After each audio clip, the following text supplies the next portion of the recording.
Hello, I am Phoenix Loss, and today's video is on the second part of the Panzer IV medium tank, explaining the battle performance and its variants.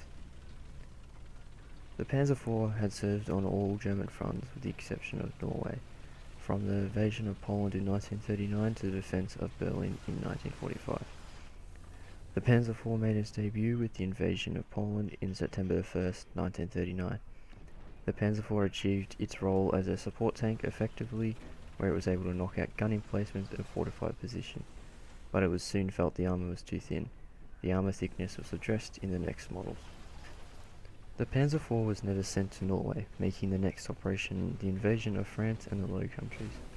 The Panzer IV was able to make most of the Allied tanks with ease, although issues soon arose when combating the heavier Allied armour, such as the Char B1 and the Matilda II, due to their thick armour. However, the Luftwaffe's air superiority, excellent coordination between German units, and the limited number of the heavier tanks proved to be a minor hindrance to the German army. With operations in the Balkans, the Panzer IV's dual-purpose cannon proved to be a valuable asset, whilst the main issues arose from the limitations of the terrain. The Panzer IV never ran into serious opposition from the Allies due to the bad tactics and little anti-tank capabilities. The Panzer IV was sent over to serve with the Afrika Korps in North Africa, with many still housing the short-barreled 75mm cannon, forcing limited tank-on-tank action against the British unit. During August 1942, the Afrika Korps received the upgraded Panzer IV F2 variant with the long 75mm cannon. The cannon proved to be superior to the 50mm cannon on the Panzer III, where Field Marshal Rommel made the most of his superior firepower by placing the Panzer IV at the tip of its spearheads.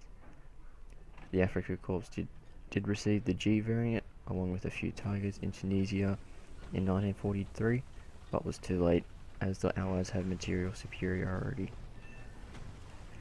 The Panzer IV served mainly in Russia from the duration of 1941 to 1944, where it made up the bulk of the German Panzer arm.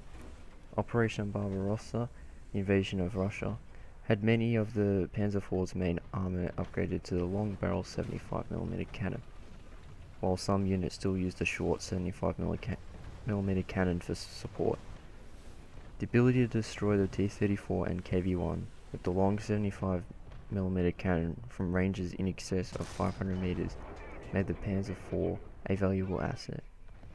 However, during 1943, the German army was losing material and men faster than could be replaced, with the Russian army the complete opposite. With the Panzer IV not suited for mass production, the Panzer IVs were taking larger losses, resulting in German divisions becoming half depleted or fully depleted. As the German forces gained combat experience, the trend for stopgap roles proved to the Waffen for the need to provide a solution. These specialized roles often were based on available chassis and provided variants, in this case for the Panzer IV. These variants included the Jagdpanzer IV, Wirbelwind, and the Hummel. The Panzer IV was also the testbed for many other proposed variants, such as the hybrid Panzer III-4 and the Kugelblitz anti-aircraft platform.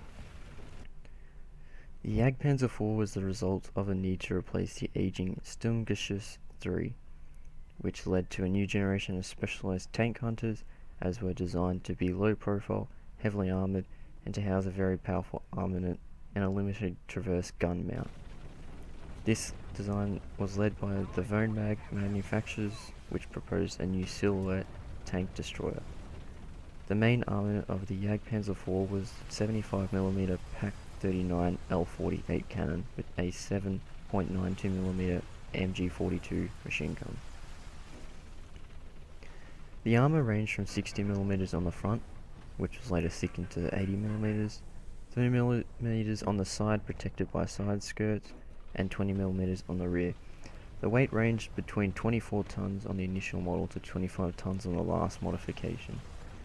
Production for the Jagdpanzer IV had started in January 1944, while the Jagdpanzer IV 70, armed with the 75mm KWK 42 L70 cannon, started production in August 1944, with the total production of between 1,977 to 1,987 units built until March of 1945.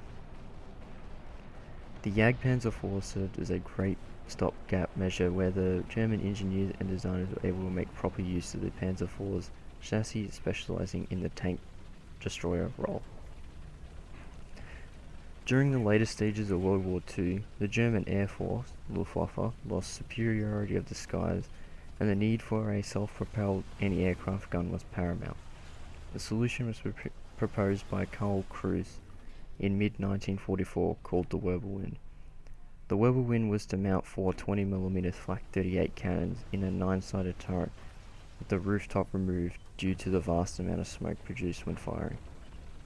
The weight of the Wirbelwind was 22 tons and was propelled by a Maybach HL-120TR, producing a total of 272 horsepower, enabling a top speed of 38 kilometers.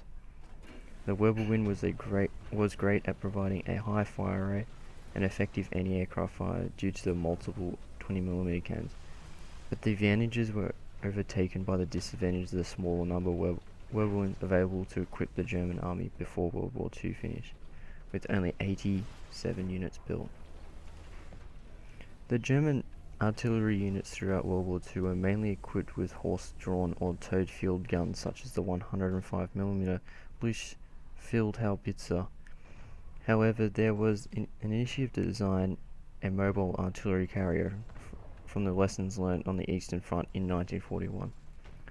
The solution, produced in early 1942, was the Hummel self-propelled artillery carriage, initially housing a 105mm light howitzer placed in an open compartment upon a Panzer IV hull and using the Panzer III's driving and steering mechanisms.